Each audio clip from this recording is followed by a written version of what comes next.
ജനതയുടെ പ്രതീതികളാണ് ഓരോ പുസ്തകങ്ങളും. എന്നാൽ അതുകൊണ്ടാണ് പുസ്തകോത്സവത്തെ ഏറ്റവും കൂടുതൽ ആളുകൾ ഇഷ്ടപ്പെടുന്നത്. എവിടെയുള്ള ഇപ്പോൾ ആഫ്രിക്കയിലുള്ളൊരു എഴുത്തുകാരൻ നമ്മുടെ മുന്നിൽ വന്നു നിൽക്കുന്നത് പോലെയാണ്. ആ എഴുത്തുകാരൻ വന്നു നിൽക്കുമ്പോൾ ആ നാടിൻ്റെ പ്രത്യേകതകൾ, അതിൻ്റെ ഭൂമിശാസ്ത്രം, അവിടെയുള്ള മനുഷ്യന്റെ ജീവിതം, ഇതെല്ലാം തന്നെ നമുക്ക് ജീവിതം മണക്കുന്ന, ഓരോ പുസ്തകത്തിനും ജീവിതം മണക്കുന്നതുകൊണ്ടാണ് പുസ്തകോത്സവവും ഏറ്റവും വലിയ മനുഷ്യോത്സവമായി മാറുന്നതാണ്. വളരെ നേരത്തെ പലരും വിശദീകരിച്ചു കഴിഞ്ഞു. എനിക്കൊരു 1-2 പുസ്തകാനുഭവങ്ങൾ. ഒന്ന് 82 കേരളത്തിലെ നിരൂപകന്റെ രാജ്യഭാരം പേറിയ നിരൂപകനും കഥയൊക്കെ എഴുതി വേറൊരു പേരിൽ കഥയൊക്കെ എഴുതിയ അധ്യാപകനും ഒരു സന്ധി പിണങ്ങി നിൽക്കുന്ന അവസ്ഥയിൽ ഞാൻ അവിടെ എത്തിയാണ്. അപ്പം സെക്രട്ടറിക്ക് പഠിക്കുകയാണ്. പിണങ്ങുന്നൊരു കാരണം വിചിത്രമാണ്. വള്ളത്തോളാണ് ഏറ്റവും വലിയ കവി, അല്ല കുമാരനാശാൻ എന്നുള്ളത്. ഭയങ്കര തർക്കം. അല്ലാതെ ഏതെങ്കിലും കമ്മീഷനെ കുറിച്ചോ ഏതെങ്കിലും കിട്ടുന്നതിനെ കുറിച്ചുള്ള തർക്കമല്ല. ആരാണ് വലിയ കവി എന്നുള്ളതിൽ വള്ളത്തോളിന് അടുത്തെത്തില്ല ആശാന്റെ എന്ന് ഒരു നിരൂപകരായിരുന്നു. കഥയൊക്കെ എഴുതി ഇപ്പോൾ അദ്ദേഹം പക്ഷെ എഴുതുന്നില്ല. മറ്റേയാള് അല്ല, വള്ളത്തോളിന്റെ അടുത്തെത്തില്ല, തൊട്ട് താഴെ നിൽക്കും കുമാരനാശാൻ എന്നുള്ള വലിയ ഭയങ്കര ഒന്നും ചെയ്യാൻ പറ്റില്ല. രണ്ടുപേരും പ്രഗത്ഭരാണ്.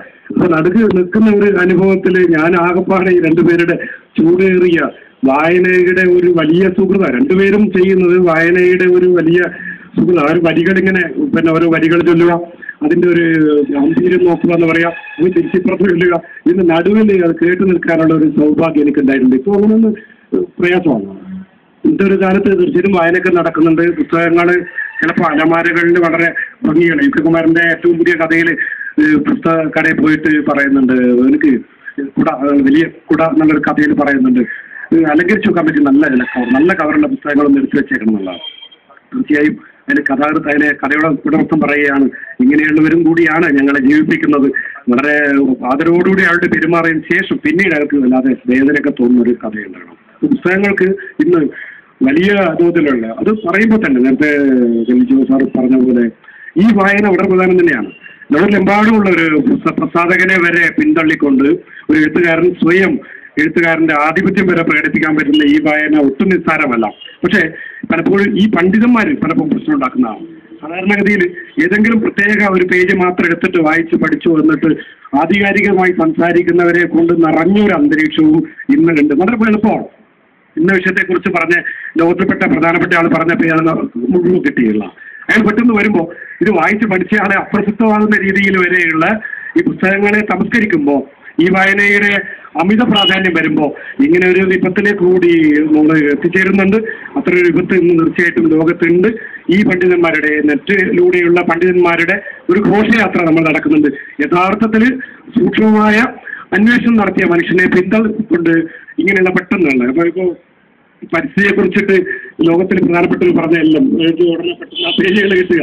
അപ്പോൾ ഇതൊരു പെട്ടെന്ന് അവതരിപ്പിക്കുമ്പോൾ പെട്ടെന്നൊരു ആകെപ്പാടെ അമ്പരന്ന് പോകുന്ന ഒരു സ്ഥിതി തീർച്ചയായിട്ടും ഉണ്ട്. പുസ്തകം തൊട്ട് വായിച്ച് കണ്ട് ഇഷ്ടപ്പെട്ട് വായിക്കുമ്പോൾ ഉണ്ടാകുന്ന ഒരു സുഹൃത ലോകമുണ്ട്. തീർച്ചയായും അത് അക്ഷയ ലോകം തന്നെയാണ്. അത്ര പെട്ടെന്നൊന്നും അസ്തമിക്കില്ല ഒരു പുസ്തകത്തോടുള്ള പ്രണയം വായിച്ച അനുഭവം. ഞാൻ നേരത്തെ ഒരു പറഞ്ഞപ്പോൾ മറ്റു ഭാഷയിൽ സംസാരിച്ചുകൊണ്ടിരിക്കുന്ന ഒരു പുസ്തകം പെട്ടെന്ന് മാഷെടുത്ത് ചിന്നു അച്ചുബയുടെ സർവ്വം ശിഥിലം എന്ന പുസ്തകമാണ്. ലോകത്തെന്താണ് ലോകം ഈ കോളനിവൽക്കരണം എന്ന് പറയുന്നത് ഒരു നോവലിലൂടെ ഇങ്ങനെ സർഗാത്മകമായിട്ട് ഈ പുസ്തകത്തെ പറ്റിയാണ്. ഈ ലോകത്തെ വായനക്കാരെ രണ്ടായി തിരിക്കാം. ചിന്നു അച്ചുബയുടെ സർവ്വം ശിഥിലം എന്ന പുസ്തകം വായിക്കാത്ത വായനക്കാര്, പുസ്തകം വായിച്ച വായനക്കാർ എന്നുള്ളതാണ്. അത്രയധികം ലോകത്ത് എങ്ങനെയാണ് ഒരു ജനതയുടെ അതിൻ്റെ വേരുകളെ, ഇവിടെ ഈ ഒരു സസ്യവൈവിധ്യത്തെക്കുറിച്ചുള്ള വേരുകളെ എങ്ങനെയാണ് പിഴുതു മാറ്റിയിട്ട് മനുഷ്യനെ കമ്പോളത്തിലെ ഒരു കമ്പോളത്തിൽ പോവുകയും വാങ്ങുകയും വിൽക്കുകയൊക്കെ ചെയ്യുന്ന ഒരു ഉൽപ്പന്നമായി മാറ്റുന്ന അവൻ്റെ മനസ്സിനെ അപഹരിക്കുന്നതിൻ്റെ ലോകത്തെ ഏറ്റവും വലിയ അനുഭവ സാക്ഷ്യമാണ് നമ്മുടെ ഈ പുസ്തകത്തിലൂടെ ഒരു ചിന്നു അച്ചുബയുടെ ഈ സർവ്വം ശിഥിലം എന്ന പുസ്തകത്തിലൂടെ അറിയുന്നത്. ഒറ്റ പുസ്തകം വായിച്ചാൽ ലോകത്ത് മനുഷ്യന്റെ ജനജീവിതത്തിന്റെ പുതിയ അടരുകൾ എങ്ങനെയാണ് നിഷ്കരണം, വൽക്കരണം, പിഴുതു മാറ്റുന്നതെന്ന് ഭയത്തോടു കൂടി നമ്മൾ വായിച്ചറിയുള്ള ഈ പുസ്തകമാണ് വലിയ മാറ്റം. ലോകത്തെ വലിയ ചിന്തകരെ വരെ ഏറ്റവും കൂടുതൽ ഈ അടുത്ത കാലത്ത് ഏറ്റവും പ്രകോപിപ്പിച്ച പുസ്തകങ്ങളിൽ ഒന്നാണ്. നേരത്തെ മറ്റുഭാഷ പുസ്തകം എടുക്കുമ്പോൾ തന്നെ എൻ്റെ മനസ്സിൽ ഒരുപാട് ഓർമ്മകൾ. ഞാൻ ഈ ചെറിയ ഒരു പ്രസംഗത്തിൽ അതൊന്നും വിശദീകരിക്കാൻ ഉദ്ദേശിക്കുന്നില്ല. ഈ ചെറിയ ഒരു സംരംഭമാണെങ്കിൽ പോലും വലിയ മാനങ്ങൾ ഈ പുസ്തകോത്സവത്തിലുണ്ട്. നേരത്തെ സ്വാഗതം പറയുമ്പോൾ മാഷ് സൂചിപ്പിച്ച പോലെ തന്നെ പുസ്തകങ്ങളെ കാണാനും പുസ്തകങ്ങളെ ഇഷ്ടപ്പെടാനും പുസ്തകങ്ങളെ കുറിച്ച് ചർച്ച ചെയ്യാനും ഞാൻ ആദ്യം സൂചിപ്പിച്ച പോലെ രണ്ട് കവികളെ പറ്റി എന്ത് ചോദിക്കുന്നത്? പ്രഗത്ഭരായ രണ്ട് വ്യക്തികൾ ചോദിച്ചു നിൽക്കുന്ന മനോഹരമായ മുഹൂർത്തം.